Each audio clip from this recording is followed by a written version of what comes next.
Hola, jsme Jana a Dušan. Jdeme svatojakubskou cestu Camino Frances. Z Francie přes Pyreneje do španělského města Santiago de Compostela. Držte nám palce. Máme tu pro vás další díl naší cesty. Tak patníček do Santiaga 258,7 km. 400 kilometrů. Tak zábava pro poutníky na cestě, tak snad to vyjde. Načteme QR kód. A necháme si zahrát. Cesta. Tak, blížíme se do vesničky Rabanal del Camino, kde máme zablokovaný alberg. Všechny domečky jsou postavený z kamene, takže předpokládám, že náš alberg bude taky z kamene. Co tomu říkáš, Ani? Zatím dobrý. Alberg El Pilar. Tak tady máme postýlky dole. Po pár hodinách spánku na nás čekal nepříjemný budíček. Dneska jsme se vůbec nevyspali. Odcházíme z tohoto šíleného albergu, kde pán se v noci zbudil a zjistil, že má v posteli štěnice. Pán spal vedle mě.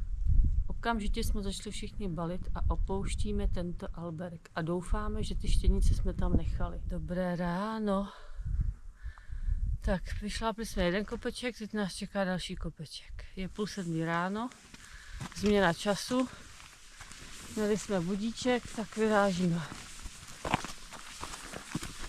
Čelovkama, jako ve dne. Co říkáš, Dušan? Perfektní. Nevidím šipku. Tak Dušane, pojď, připravila jsem ti snídaní. Chceš, Ty jsme v lese. no tak jo, chceš voříškovou nebo banánovou? Voříšku.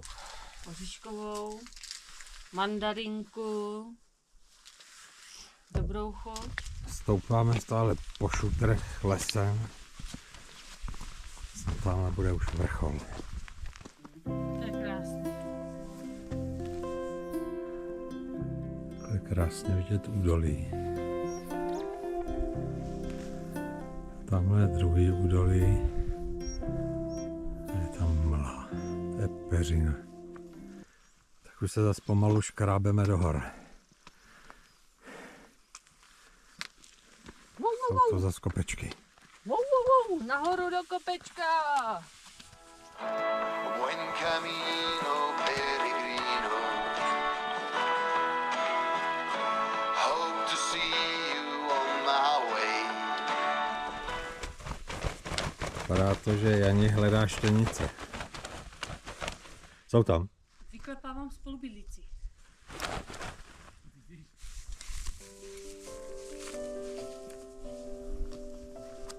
Taková tak krásná cesta.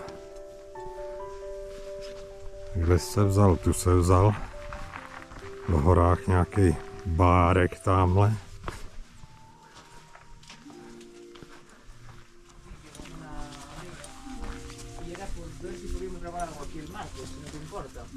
Aquí un espresso. ¿Ves como al final siempre cae? Na tuhle chvíli nikdy nezapomeneme.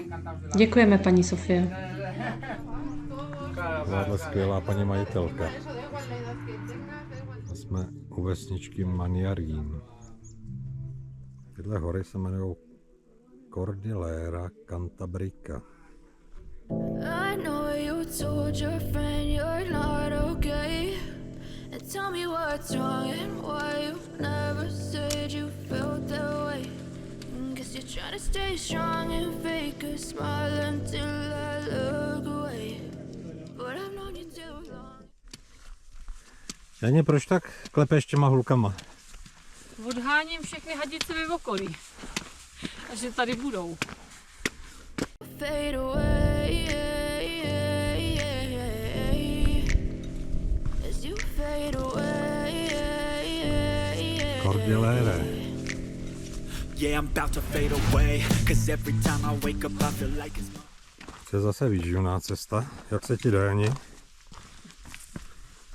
No, snažím se jít co? nejopatrněji, abych si nevyvrkla nožku a ještě si ten výlet užila. Ale nic moc. Scházíme do vesničky El Acebo, kde jsme ubytovaní. Tamhle vzadu to velké město Ponferrada. Tam půjdeme zítra.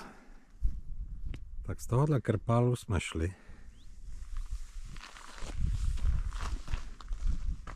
A do této vesničky jdeme.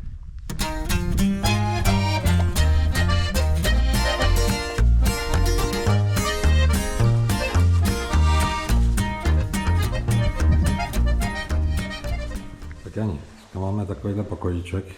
Krásný. Krásný. Ještě k tomu máme takovýhle výhled.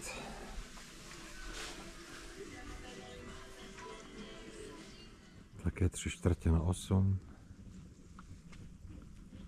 a vycházíme.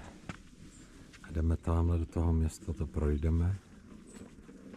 A jdeme ještě pak 15 km dál, takže dneska 30 km.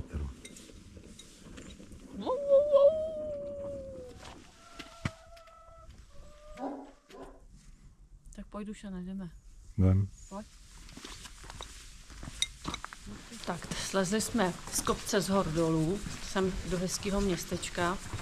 Zastavili jsme se v bárečku, dali jsme si čajíček, orucho na zahřátí, Tak. melouna jsem dostala, takže úplně skvělý. A teď procházíme tím městečkem, který má takovýhle krásný úzký uličky, všude čisto, kytky, bárečky, Nádhera.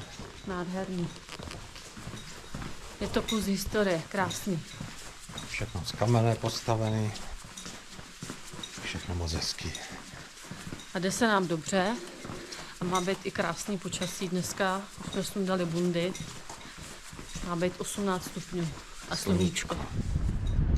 Dorazili jsme do Ponferrady, je to největší poslední město před Santiagem. Okoukli jsme Templářský hrad, protože v minulosti město vlastnili templáři. A já z toho začala rýmovat. Co tě spadlo? To jsou moje hole, vole. Scházíme do městečka Cacabelos. Máme tady ubytování. Tak jdeme do centra. Musíme to najít. Tady máme ubytování. A další etapa je za námi.